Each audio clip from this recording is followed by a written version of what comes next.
Olá, pessoal, seja bem-vindo ao podcast Catalisadores. Esse que é o nosso espaço para a gente conversar sobre missão, igreja, cultura. Estamos aí chegando no episódio 4 desse módulo 2 da série A Ordem. E nesse episódio, mais especificamente, nós vamos trabalhar sobre a doutrina do signo. Nós vamos discutir como a linguagem, os sinais e a fé são elementos estruturantes da ordem e como isso informa a teologia eclesiológica adventista. Muito importante, a gente vai entender um pouco mais sobre a questão de linguagem, fé e representação. E eu quero estruturar esse episódio em pelo menos 4 partes aqui. A primeira parte é trabalhar a questão da doutrina do signo, algo que a gente não ouve muito falar, mas é muito importante para a gente entender a representação da ordem. Na segunda parte eu quero vencer com vocês aqui a questão da fé e da razão natural, como que essa colaboração necessária cria o cenário ideal para o estabelecimento da ordem. E eu acredito que é muito importante a gente pelo menos entender a questão da teologia dos sacramentos e entender como isso tem um reflexo na liturgia adventista. Obviamente que a gente não entende os ritos como sacramentos, mas isso tem uma correlação bem interessante quando a gente fala em questão de ordem. E, por fim, eu gostaria de trabalhar sobre o papel do Manual da Igreja. Eu tenho aqui em minhas mãos o Manual da Igreja e o Red Book, que é o Work Policy, que é o livro de regulamentos aqui da divisão norte-americana e que inclui também, obviamente, questões da Associação Geral. E quero trabalhar aqui algumas questões que envolvem pessoas importantes nessa discussão, como Santo Agostinho, ele que vai trabalhar a questão da doutrina dos sinais. Tomás de Aquino vai falar sobre a questão dos sacramentos como signos eficazes e por que não também tocar em Ellen White, onde ela trabalha a questão do culto, da reverência, da presença divina. É muito importante para a gente entender isso, porque a gente está falando aqui, pessoal, é de comunicar. Como que você comunica a ordem? Se você não entende os signos, você vai ter muito problema na questão da comunicação da ordem, porque é possível que você não entenda o que está por trás desses elementos. E quando você perde a noção dos elementos que comunicam essa ordem, você praticamente engessa o espírito, né? Na vida da igreja, você torna tudo isso um processo frio, vazio. Então, entender a doutrina do signo para a representação da ordem é algo muito importante. Eu digo isso, sabe por quê, pessoal? Porque toda ordem pressupõe uma linguagem, toda. E eu tenho insistido aqui em todos os episódios para falar sobre a importância de se estudar mais linguagem, semiótica, porque é base para você entender, não simplesmente para você se comunicar, mas para você entender essas realidades, a realidade da ordem, a realidade dos significados, porque isso é tão importante, porque antes mesmo de você instituir leis, regras, regulamentos como esse, imagina esse livro. Aqui está cheio de regulamentos, políticas da igreja, uma ordem social que a gente cria mesmo, políticas. Mas antes de você fazer isso, uma ordem eclesiástica, tudo isso nasce de uma estrutura simbólica. Existe ali uma estrutura simbólica. E essa estrutura simbólica a gente chama isso de signos. São as palavras, os ritos, os títulos, os gestos que tornam visível o invisível, né? Então, por muito tempo, por exemplo, a gente dizia saudação JA, né? Substituindo uma palma. Era mais do que simplesmente uma saudação. Tinha um porquê ali. Tinha uma razão daquilo. Porque aquilo representava algo maior. Aquilo que deveria ser aprendido de uma forma direta, né? Então é muito interessante quando a gente tem essas questões, esses títulos, esses gestos, esses ritos, porque isso vai tornar de fato visível o invisível. Vai representar aquilo que não pode ser aprendido de forma direta, como o poder, a autoridade, a verdade, o sagrado. Então, a doutrina do signo, gente, conforme desenvolvida já desde a tradição filosófica e na tradição teológica, vai afirmar que a realidade não é compreendida apenas racionalmente, mas é, acima de tudo, simbolicamente. Então, desde Agostinho até os pensadores medievais, como Tomás de Aquino, se compreendeu que os signos são como que mediadores, vai mediando o sensível e o inteligível. Então, por exemplo, um rei, ele é rei não apenas porque ele ocupa um trono, mas porque ele representa um princípio de justiça. Quando a gente pega um pastor, por exemplo, um pastor a gente diz que é uma autoridade espiritual. Mas não é apenas uma autoridade espiritual porque ele tem um cargo, mas porque ele representa Cristo no serviço à comunidade. Então, o signo, pessoal, não é apenas um símbolo arbitrário, ele participa daquela realidade que ele representa. E essa compreensão ela é central para o entendimento da ordem na igreja, porque a autoridade não é meramente funcional, ela é representativa, como a gente já discutiu tantas vezes aqui. O pastor ele representa a comunidade e representa a presença de Cristo entre os irmãos. Uma assembleia, por exemplo, representa o corpo de Cristo em discernimento. A Bíblia é sinal, por exemplo, de uma palavra que é eterna. O batismo é um sinal da regeneração. Quando você olha, por exemplo, a ceia, é sinal da comunhão no corpo. Cada elemento da vida eclesiástica é carregado de sentido simbólico e, por isso, também estruturante da ordem espiritual institucional. Quando você vai perdendo isso, você perde o elemento da ordem. Então, quando eu vejo, por exemplo, muita iniciativa de ir tirando esses elementos da vida da igreja, simplesmente indiscriminadamente, sem fazer uma reflexão, é altamente perigoso. É altamente perigoso para a vida da igreja, porque a vida da igreja é marcada de simbolismo. Quando você olha, por exemplo, a filosofia política, o signo vai exercer o mesmo papel. E dentro do contexto da filosofia política é fundar legitimidade. Então, quando você olha os títulos públicos, as insígnias do Estado, os selos oficiais, tudo isso, pessoal, é linguagem que sustenta uma ordem. E quando os signos vão perdendo a sua conexão com o significado, aí a ordem entra em crise. O governo pode se tornar um espetáculo ou até tirania, a igreja vai se tornar muito ritualista ou autoritária, e em ambos os casos há um rompimento entre representação e realidade aqui. Quando você olha na tradição adventista, isso se manifesta, por exemplo, na forma como nós entendemos a pregação como voz profética, como a gente entende o cargo do pastor como um ministério de Cristo, como a gente entende, por exemplo, que as comissões elas são expressões da vontade da comunidade que é guiada pelo Espírito. E se os sinais que nós usamos, né, nossas palavras, cargos, documentos, eles não forem vividos com coerência e espiritualidade, a gente corre o risco de manter uma ordem apenas aparente. É uma ordem simbólica vazia, sem encarnação na vida prática. Portanto, pessoal, recuperar a doutrina do signo dentro daquilo que eu tenho estudado, trabalhado sobre esse assunto, é fundamental, é recuperar a sacralidade da linguagem na igreja. Muita gente diz assim, oh, nossa igreja perdeu a reverência, né? Até falo, né, que reverência é mais do que ficar quieto. Reverência é participar ativamente, reverência é entender os signos acontecendo, os símbolos, tornando o invisível visível. Essa é a realidade da reverência na vida da igreja. Aliás, para deixar nossos filhos reverentes não precisa muito. É só a gente entregar um celular na mão deles e eles ficam reverentes. Mas isso é de fato reverência? Reverência é só silêncio? Obviamente que não. Reverência é participar ativamente. E participar ativamente requer um entendimento claro do que se está acontecendo, do que está passando. E para isso, os signos são mediadores dessa recuperação do invisível para o visível. Por isso que eu falo que recuperar essa doutrina é recuperar a centralidade da linguagem na igreja. É lembrar que toda liderança representa algo maior do que ela mesma. É reconhecer que os nossos atos administrativos são também atos teológicos, pessoal. E votar não é um simples gesto de votar, é um gesto litúrgico.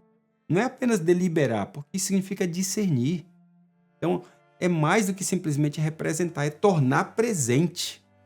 E por isso é muito importante a gente entender os elementos da segunda parte que eu vou tocar aqui, que é a questão da fé e da razão natural. Porque isso traz essa colaboração natural que é necessária para a gente estabelecer essa questão dos signos de uma maneira muito mais evidente, muito mais clara. A linguagem, por si só, ela sustenta a ordem e ela é feita desses signos, mas também pressupõe algumas questões racionais. Por exemplo, a fé não elimina a razão, ela purifica. E a razão, por sua vez, não substitui a fé, ela serve. Então, ao longo da história da filosofia cristã, muitas e muitas vezes, essa tensão entre fé e razão foi vista não como oposição, principalmente antes da Idade Moderna, mas como, acima de tudo, cooperação. A ordem que perdura é aquela que consegue, ao meu ver, integrar a revelação bíblica com os fundamentos naturais da convivência, da justiça e da representação. Até porque existe ordem, muitas vezes, em elementos que não são elementos ah, ligados à palavra de Deus. Nós chamamos isso de razão natural. É a capacidade humana de compreender esses princípios universais a partir da experiência do mundo criado. E isso inclui a percepção de que a ordem é 1000 vezes melhor que o caos. Quando você pega Hobbes, por exemplo, Thomas Hobbes, ele diz o seguinte: não, a ordem natural do ser humano é a guerra. O ser humano é inclinado para a guerra. Quando você pega, por exemplo, os clássicos, que é o que eu fiz questão de enfatizar muito mais, ainda vou chegar mais em Hobbes, Thomas Hobbes, no futuro, em alguns episódios à frente. Mas eu fiz questão de fazer esse background desde o módulo 1 até agora, o início do módulo 2, sempre falando da questão dos clássicos. Por quê? Os clássicos são enfáticos em dizer que a inclinação do ser humano é para a ordem. A ordem é muito melhor do que o caos, né? Essa questão de que o bem comum exige organização, de que a autoridade deve ser legitimada e que o poder precisa de limites, é infinitamente melhor do que o caos estabelecido. E você vai olhar que, você vai perceber, por exemplo, que a Bíblia vai afirmar essas questões também. A Bíblia vai dizer que a lei está escrita no nosso coração. Essa questão da lei natural, ela está escrita no nosso coração. Você vai ver, por exemplo, os reformadores como Calvino, que reafirmavam que a graça não anula a natureza, mas ela aperfeiçoa. E quando você olha no campo político, a razão natural ela permite desenvolver sistemas de governo, permite definir funções, estabelecer regras. E no campo da igreja, ela oferece a base para criar estruturas administrativas que sejam coerentes com a missão. Mas a razão sozinha ela é insuficiente. A gente precisa entender isso. Quando a gente vai tirando a espiritualidade da vida administrativa, já não há mais devoção, já não há mais vocação, vamos nos tornando uma base de ordem completamente irracional, mas a razão sozinha, gente, é insuficiente. Ela pode até gerar sistemas funcionais, mas não necessariamente sistemas justos, tá bom? Ela pode até organizar, mas ela nunca vai santificar. Ela pode ordenar as coisas, mas ela nunca vai redimir. É por isso que a fé é essencial, uma devoção é essencial, uma vida espiritual dos líderes é essencial, porque ela dá razão, ela dá um horizonte. Ela faz com que a ordem administrativa da igreja não seja apenas eficiente, mas seja também escatológica. Não é apenas racional, é profética. Não é apenas legítima, pessoal, ela é santa. Então a fé insere na lógica da gestão a presença do Espírito Santo. Inclui a centralidade da palavra, o valor do que significa corpo e igreja. E na tradição adventista, essa colaboração aparece claramente na sua estrutura representativa, que tem racionalidade, é verdade, ela é muito organizada, ela é escalonada, ela é proporcional, mas acima de tudo ela é teológica. Ela é motivada por princípios de missão, por vocação, por serviço. As comissões são técnicas? Com certeza. Uma hora dessa aqui, vou trabalhar um elemento que é muito importante. Por exemplo, eu tenho aqui uma questão que envolve a questão da igreja, muito importante, questões de ordem. Questões de ordem. As comissões são técnicas? É verdade, mas elas também são espirituais. As decisões seguem critérios objetivos? Com certeza sim, mas também passam por oração, passam por jejum. E esse é o equilíbrio buscado entre fé e razão. E, ao meu ver, o perigo está exatamente nos desequilíbrios. Quando a razão domina, é só a letra da regra, da coisa, entendeu? A igreja se torna burocracia fria, legalista. Mas quando também a fé despreza a razão, a igreja se torna instável, arbitrária, vulnerável, muitas vezes a abusos. Então a colaboração que é verdadeira, ela vai respeitar os limites e as forças de cada dimensão. A razão ajuda a estruturar o corpo e a fé, então, insufla a vida espiritual. Então, uma igreja saudável, gente, ela sabe organizar as suas instâncias com clareza, ela sabe distribuir poder com sabedoria e, ainda assim, manter-se completamente dependente de Deus em cada passo. A razão mostra como fazer, mas é a fé que lembra o que fazer. E juntas, elas sustentam uma ordem que honra tanto a realidade humana quanto a vocação divina. E tá aí o porquê entender a teologia dos sacramentos, ainda que não seja a nossa realidade dentro do contexto adventista, mas principalmente o sistema litúrgico adventista é tão importante. Porque a relação entre signos e ordem, entre fé e razão, alcança a sua expressão mais sensível e prática na dimensão litúrgica da vida da igreja. É ali, ó, num sábado de manhã, na ordem do culto, nas partes que a compõem, que você vai ver isso. Né? É nos rituais, nos símbolos, nas celebrações, que essa ordem ela se manifesta e se comunica de uma forma assim tangível. E na tradição cristã, você vai perceber isso, né? Os sacramentos sempre foram esse ponto de encontro entre o invisível e o visível. Né? Momentos em que a graça se representa por meio desses sinais materiais. Obviamente que na teologia adventista, né, os dois principais ritos, que é o batismo e a Santa Ceia, eles são compreendidos como ordenanças, não como sacramentos, pessoal, no sentido tradicional. Ainda assim, quando você olha, eles funcionam como signos que são potentes dessa ordem espiritual e eclesiológica. O batismo, por exemplo, representa muito mais do que uma cerimônia ali de um mergulho, de uma imersão. Não. O batismo representa a entrada no corpo de Cristo. A ceia representa a comunhão, a purificação, o serviço, representa uma esperança escatológica. E ambos são ritos de celebração, de aliança e também de pertencimento.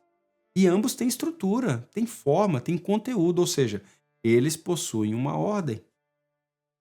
Além disso, a liturgia adventista, ela, embora marcada por simplicidade, ela carrega profundo valor teológico. Cada parte do culto, cada item da plataforma, cada passo da cerimônia possui um significado que comunica essa fé. E a ausência de símbolos excessivos não significa ausência de simbolismo. A sobriedade é, em si, também uma linguagem. O canto congregacional, a leitura bíblica, a oração intercessora, a coleta das ofertas, tudo isso, pessoal, são ritos que formam o ethos espiritual institucional da igreja. Então, ao meu ver, o culto é o lugar por excelência onde a linguagem da ordem se manifesta. Ali se expressam os princípios de igualdade, de reverência, de autoridade espiritual. Ali se ensina a escutar, a esperar, a responder. E uma igreja que desorganiza o seu culto, desorganiza a sua teologia. Uma igreja que perde a dimensão simbólica do culto, ela corre o risco de transformar a ordem em uma mera estrutura administrativa. Então, a teologia dos ritos precisa estar alinhada com a teologia da ordem. Se o batismo é a iniciação na comunidade, a estrutura precisa acolher e integrar os novos membros. Se a ceia, por exemplo, é a renovação da aliança, a liderança precisa ser servidora e ser lavadora de pés. Se o culto é encontro com o Deus vivo, gente, então as decisões da igreja precisam refletir essa presença. Há ainda, ao meu ver, uma dimensão que é muito mais brilhante, poderosa, que é a dimensão escatológica nesses sinais. O batismo ele aponta para uma ressurreição final. A ceia, por exemplo, para a volta de Cristo. O próprio Jesus disse: todas as vezes que vocês fizerem isso em meu nome, vocês estão anunciando que eu vou voltar. Então, o culto, ele representa também algo poderoso escatologicamente, porque representa o sábado eterno do reino. Isso significa que cada gesto litúrgico, pessoal, é também uma profecia, é uma encenação da ordem futura que já invade o presente.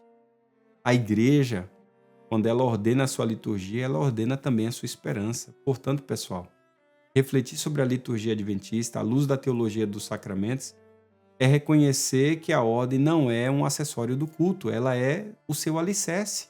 É reconhecer que a espiritualidade do corpo se forma na repetição dos gestos, na escuta das leituras, na estética da reverência, e que uma igreja que deseja viver a ordem representativa do reino, ela precisa celebrá-la ritualmente, com alegria, profundidade e beleza.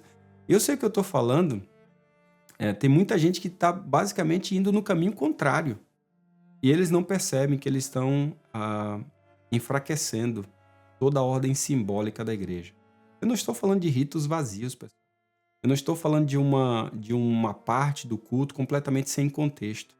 Não, eu estou falando de algo que carrega em si um simbolismo tão poderoso que valida a liturgia, que dá sentido.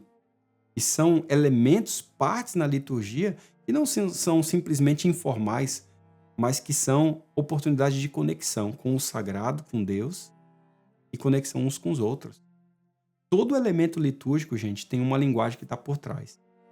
E a gente entender que tanto os ritos quanto a alegria, a beleza que envolve isso é parte do estabelecimento da ordem. E ao meu ver, o manual da igreja é um desses elementos que traz muito sentido sobre a questão do signo da ordem na vida da igreja. Quando você pega o manual da igreja adventista, ele é mais do que um documento de normas e orientações administrativas, pessoal. Você precisa entender isso.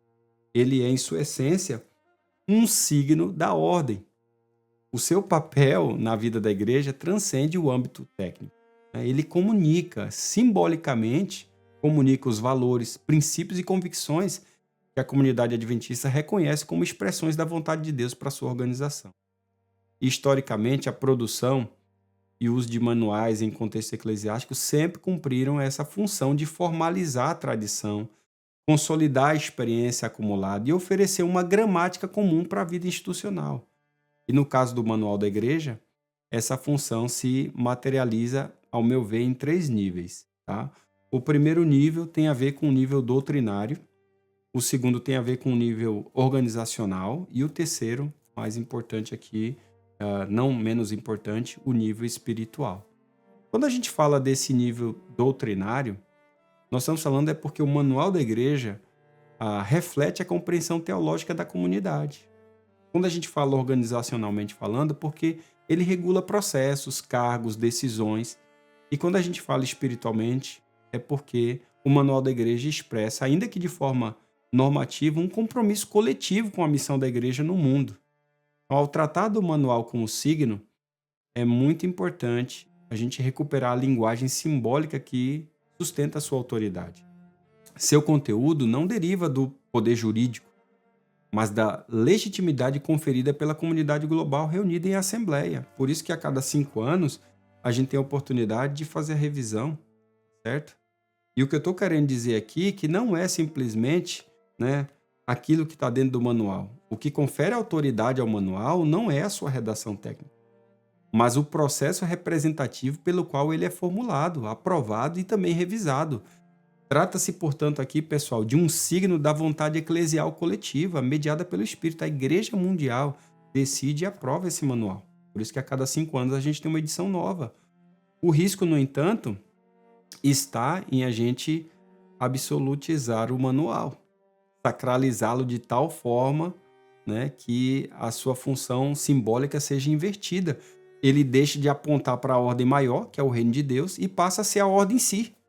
E quando isso ocorre, o manual torna-se uma espécie de torre de controle e não um guia pastoral. Ele torna-se um regulador de comportamentos e não inspirador de propósitos. Aí a letra substitui o espírito. Por outro lado, se você despreza o manual ou desconsidera ele, isso também é extremamente perigoso. Isso abre margem para decisões arbitrárias, conflitos desnecessários e uma ruptura do senso de corpo absurda. Por isso que o manual, gente, ele protege os membros, ele dá segurança aos processos, preserva a identidade da igreja diante de mudanças culturais e a sua linguagem simbólica comunica essa estabilidade, comunica memória, comunica continuidade. E o manual da igreja é a forma visível de uma ordem que se constrói a muitas vozes ao longo do tempo. Portanto, aqui o desafio está em interpretar e aplicar o manual com espírito pastoral, com uma visão escatológica e essa sensibilidade contextual. E ele deve ser estudado à luz das Escrituras, nunca se esqueça disso. Deve ser debatido com reverência e aplicado com misericórdia. Deve ser sinal de sabedoria e não de opressão. Deve ser canal de orientação e não de uniformização. Tá bom? Deve ser uma expressão da ordem e não substituto da comunhão, pessoal. Assim, quando a gente vai compreendê-lo como signo, compreender o manual da igreja como signo, o manual se torna mais do que um instrumento. Ele se converte em linguagem de fidelidade. E a igreja, ao segui-lo, com muito discernimento, manifesta ao mundo que a sua ordem não é fruto do acaso, mas é uma expressão do reino que já está entre nós e ainda virá. Isso é maravilhoso. Há algumas aplicações de como comunicar essa ordem, sabe, pessoal? Principalmente comunicar essa ordem sem engessar o espírito. E aqui eu estou falando quando a gente chega na dimensão prática e pastoral dessa reflexão. Por que eu digo isso? Porque a grande questão é como que a gente comunica a ordem de forma que ela seja compreendida, respeitada e encarnada, sem sufocar a vida do espírito, sem transformar as estruturas em prisões e sem transformar símbolos em barreiras. Esse é o grande desafio.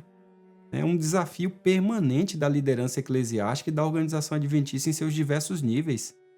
Então, em primeiro lugar, para a gente finalizar esse episódio, eu diria que comunicar a ordem exige clareza teológica. Isso é muito importante. Mas assim, olha, fundamento, tá bom? Os membros eles precisam entender por que a igreja está estruturada como está. Precisam entender. Qual é a base bíblica da representatividade? Qual é o sentido das comissões, das votações, dos cargos e da distribuição de autoridade? Os membros precisam entender. Não é só, pessoal, no período da comissão de nomeações. A gente tem que instruir os membros a respeito do fundamento simbólico que tem tudo isso. Quando a estrutura é explicada, sabe? E quando ela é trazida à tona para a vida dos membros, não apenas como herança institucional ou mecanismo de organização, isso faz muito mais sentido.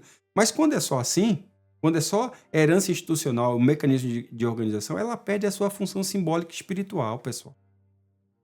Mas quando ela é apresentada como um reflexo do corpo de Cristo, com membros diversos, dons múltiplos e missão em comum, então essa ordem ganha legitimidade, o manual ganha legitimidade e a ordem na igreja, todos esses símbolos, se supera.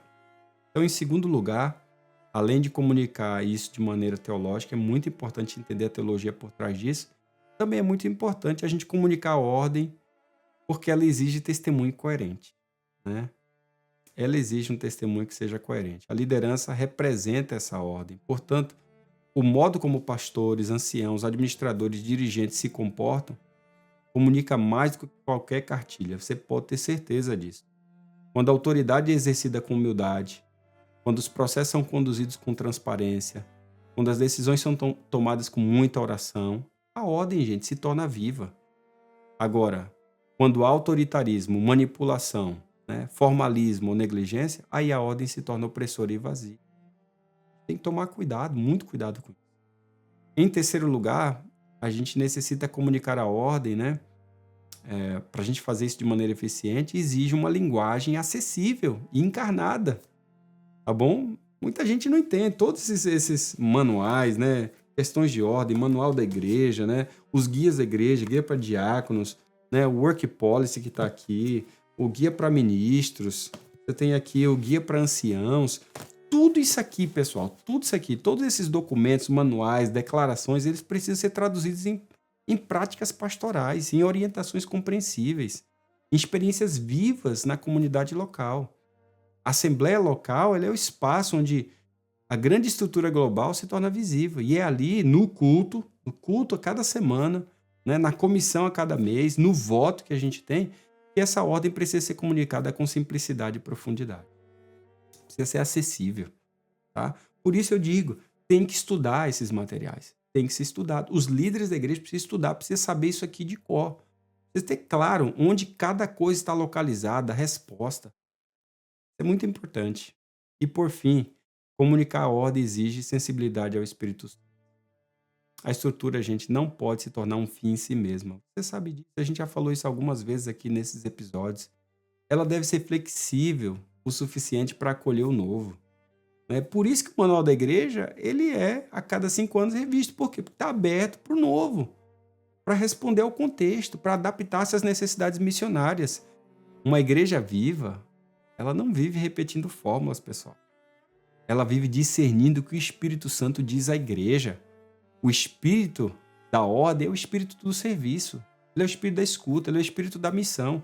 E isso não se comunica por imposição, mas por inspiração. Então, gente, a igreja precisa cultivar uma cultura de ordem viva, onde há reverência, né? Mas também há liberdade. Onde há autoridade, mas também tem escuta.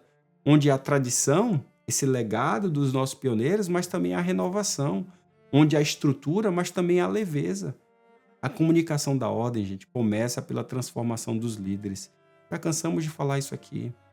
Passe, então, pela participação da comunidade e se consuma na vivência do amor. Isso é o mais importante. A ordem, quando bem comunicada, não ingessa o Espírito Santo, ela o honra. e honra profundamente. Não impede a criatividade, mas ela a canaliza, tá certo? Não suprime a missão, gente, ela a sustenta. E quando a ordem é comunicada com fé, beleza e verdade, ela se torna aquilo que foi criada para ser, um instrumento para tornar visível o reino de Deus em meio ao seu povo. Isso é fantástico, isso é maravilhoso.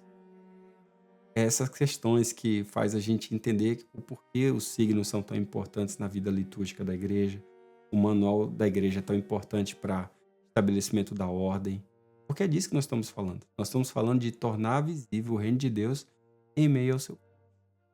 Eu espero você no próximo episódio, onde a gente vai trabalhar um elemento que é muito, muito importante no estabelecimento da representação e da ordem.